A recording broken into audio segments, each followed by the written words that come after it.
दादा गरीब शेतकरी हो का वटीमध्ये शेंगा घ्यायला लागले.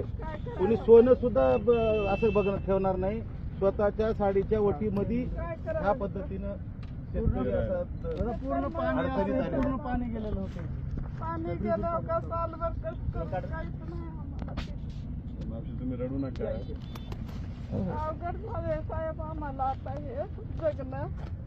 लेख मरून गेला जान घाबरून. मालक का गोळ्या बीपीच्या कमी पडल्या की मालक इथंच खतम झाले. माझे वडील इथं कोळप मारत होते.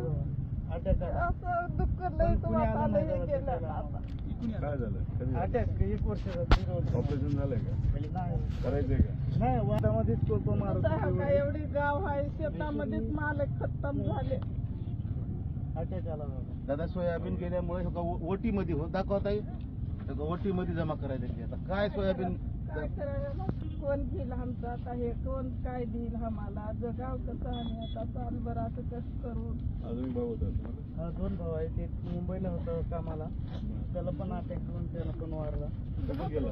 घाबरून असं बापाला कसं झालं म्हणलं की ते बी गेलं घाबरून कष्ट म्हणे. वडिलांनंतर ते गेले?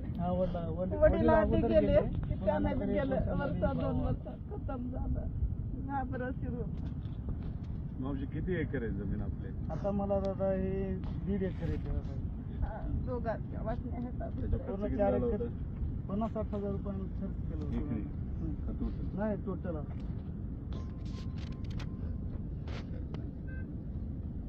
सगळं झालंय बघा असं. काहीच आता धान्य आम्हाला खाया म्हणून नाही. पूर्ण वरून पाणी गेलं दादा. दोघं हे पण होईल ना, हे पावसामुळे पण तसं पाणी शेतात राहिलं पण दादा हे पाण्यानं पूर्ण खतून केलं जमीन.